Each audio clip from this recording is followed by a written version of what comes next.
సింగరేణి మారుపేరు vigilance pending కేసులు సింగరేణి మారుపేరు విజిలెన్స్ పెండింగ్ కేసులు సింగరేణి మారుపేరు విజిలెన్స్ పెండింగ్ కేసులు సింగరేణి మారుపేరు విజిలెన్స్ పెండింగ్ కేసులు పరిష్కరించాలి. సందీప్ మనకు వీడియో లేదు. ఒప్పందం అమలు చేయాలి. స్పందించాలి. డైరెక్టర్ స్పందించాలి. సింగరేణిలో ఈ రోజు ప్రధానమైన సమస్య మారుపేరు మరియు విజిలెన్స్ పెండింగ్ కేసుల సమస్య. అనేక సంవత్సరాల నుంచి మేము గత 6-7 సంవత్సరాల నుంచి తీవ్ర ఇబ్బందుల పాల్పడుతున్నా కూడా ఇవాళ గత ప్రభుత్వం అలాగే చేసి ఈ ప్రభుత్వం కూడా హామీ ఇచ్చి మమ్మల్ని ఈరోజు రోడ్డు పాలు చేసి మమ్మల్ని ఇబ్బంది పెడుతుంది. అప్పుడు ఏదైతే అప్పుడు గౌరవనీయులైన కేసీఆర్ గారు ఉన్నప్పుడు మారుపేర్ల సమస్య ఏముంది అప్పుడు పరిష్కరించవచ్చని శ్రీరాంపూర్ సభలో చెప్పినారు. దాని తర్వాత ఆయన ఓడిపోవడం జరిగింది.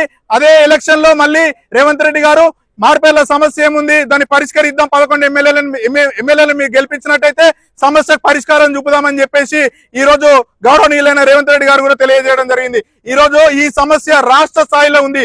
ఎందుకనంటే ఈ రోజు మన సింగరేణి 11 ఎమ్మెల్యే కోల్బెల్ట్ ఎమ్మెల్యేలు గెలవడం వల్లనే ఈ రోజు రేవంత్ రెడ్డి గారు రాష్ట్ర సీఎం అయినందని చెప్పేసి గుర్తుపెట్టుకోవాలని చెప్పేసి మేము సీఎం గారికి తెలియజేస్తున్నాం. అలాగే ఏదైతే గుర్తింపు సంఘంగా గెలిచిన యూనియన్ ఏఐటీసీ ఉన్నదో ఇంతకు ముందు స్ట్రక్చర్ మీటింగ్ జరిగినదో 3 నెలల నుంచి ఇప్పటి వరకు కూడా ఆ ఒక సమస్య గురించి అసలు ఏమైతుంది, ఎటు పోతుంది, ఎవరెవరికి వస్తాయి అని చెప్పేసి ఒక క్లాజెస్ అసలు ఏది కూడా పట్టింపు అనేది లేకుండా మమ్మల్ని ఇలా రోడ్డు పాలు చేస్తుంది.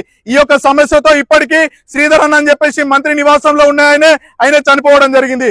మొన్నటికి మొన్న ఏదైతే ఆదినారాయణ అని చెప్పేసి ఏదైతే ప్రెస్ మీట్ కి వస్తున్నాడో ఇదే సంభాషణ చెప్పుదామని చెప్పేసి ఆయన మంచిర్యాల ఫ్లైఓవర్ మీద కాలు ఇరిగి ఈ రోజు మంచం మీద కూర్చోవడం జరిగింది. అలాగే ఇదే సమస్య కాకుండా మొన్న 2-3 రోజుల కింద కూడా ఏదైతే కొత్తగూడెం వద్దామని చెప్పేసి ప్రెస్ మీట్ మా యొక్క ఏరియాలో మేము రాంగుండలో పెడుతున్నామో ఆ యొక్క ఆయనకు ఆ ప్రెస్ మీట్ వచ్చి ఇంటికి పోయిండో లేదో ఈ యొక్క బాధ ఆయనకు అనుభవించలేక వాళ్ళ తల్లిదండ్రులు ఏదైతే కుమిలిపోతున్నారో ఆయనకు ఈ రోజు హార్ట్ స్ట్రోక్ వచ్చి కరీంనగర్ మ్యాక్స్ కేర్ హాస్పిటల్లో ఉన్నారు. ఈ రోజు సింగరేణి ఎందుకు ఇన్ని హత్యలు చేస్తుంది, మాకు ఉద్యోగాలు ఎందుకు ఇవ్వట్లేదు, ఆ రోజు 30 సంవత్సరాల కింద ఎవరైతే ఏ పేరు అయితే అని చెప్పేసి వాళ్ళని కావాలని తీసుకువచ్చి నువ్వు ఇదే పేరు చెప్తే నీకు జీతం ఇస్తా అని చెప్పేసి వాళ్ళని ఆ రోజు 30 సంవత్సరాలు గొడ్డి చాకిరి చేయించుకొని ఈ రోజు 30 సంవత్సరాలు గడిచినాక ఏదైతే కేసీఆర్ గారి నియామకం పెట్టిలో ఆ పద్ధతిలో మాకు ఉద్యోగాలు రావాలో ఆ పద్ధతిలో మేము సొంత పేర్ల మీద చదువుకున్నాం, మేమేం దొంగతనాలు చేయలే. ఈ రోజు ఏదైతే ఉగ్రవాదులను వాళ్ళని వదిలిపెడుతున్నారు, క్షమా భిక్ష అని చెప్పేసి ఒకసారి వదిలేస్తున్నారు. ఈ రోజు కష్టపడి వెలుగునిచ్చిన రాష్ట్రానికే వెలుగునిచ్చిన ఘనత మా తండ్రులది. ఎందుకు ఇంత ఇబ్బంది పెడుతున్నారు? చీకటి సూర్యుల్లో ఒక్కసారి బొగ్గుబాయిలోకి మీరు దిగి చూడండి, మా యొక్క తండ్రుల బాధ. బయటికి వస్తామో రామా అని చెప్పేసి మేము ఇంటికాడ మా తండ్రి వస్తాడో రాదా అని చెప్పేసి చూస్తున్నాం. ఈ రోజు ఇప్పుడు కూడా మేము అడిగేదే మా నాన్న మీద ప్రేమ, కంపెనీ మీద ప్రేమ, మేము పని చేయాలి, మా నాన్న చేసిన పని మేము చేయాలని.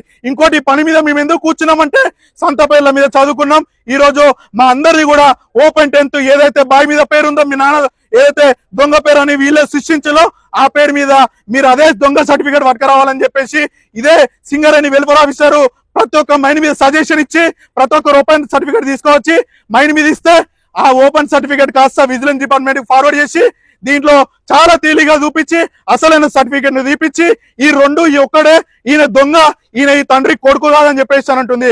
విజిలెన్స్ అధికారులు అసలు తండ్రికి ఒక అబ్బకు పుట్టేది ఉంటే మమ్మల్ని ప్రశ్న అడగద్దు. ఈరోజు దయచేసి సింగరేణి యాజమాన్యాన్ని మాకు మండిపోతుంది. ఈ రోజు మేము 350 కిలోమీటర్ల పాదయాత్ర చేసి కూడా మేము కొత్తగూడెంకి చేరుకుంటే నెల రోజులలో మీ సమస్య పరిష్కరిస్తా అన్నారు. ఎక్కడ నెల రోజులండి? ఇంతకు ముందు 2019లో కూడా ఆర్ఎల్స్ ఒప్పందం జరిగింది. ప్రతి ఒక్క కార్మిక యూనియన్లు కూడా సంతకాలు పెట్టి వీళ్ళ సమస్యకు పరిష్కారం చూపించచ్చు అనేసి అన్నారు. 2019కి రాలేదా? ఇప్పుడు ఎన్ని సంవత్సరాలు అవుతుంది? ఇంతమంది యూనియన్ కార్మికులు ఉన్నా కూడా ఒకరికి అనుసంధానం లేకుండా ఈ రోజు మమ్మల్ని రోడ్డు మీద వేయడం జరిగింది. ఏదైతే ఆన్ రోడ్లు ఉన్న కళలు మాత్రం నెరవేర్స్తాము అన్నట్టుగా తీరుతున్నారు. ఆఫ్ రోడ్ లో ఒక రోజు వాళ్ళు చేస్తేనే వాళ్ళ ఓట్లనే ఇస్తేనే కదా ఈ రోజు మీరు ఇలా యూనియన్ సంఘానికి మీరు మద్దతుగా ఉన్నారు.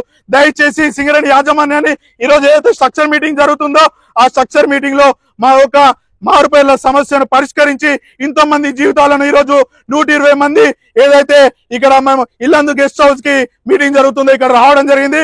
దయచేసి మా సమస్యకు పరిష్కారం చూపించి మాకు జీవితాలను నిలబెట్టి మాకు ఉద్యోగ అవకాశం ఇవ్వాలని చెప్పేసి ఈ రోజు ప్రెస్ ద్వారా మీకు తెలియజేస్తున్నాను.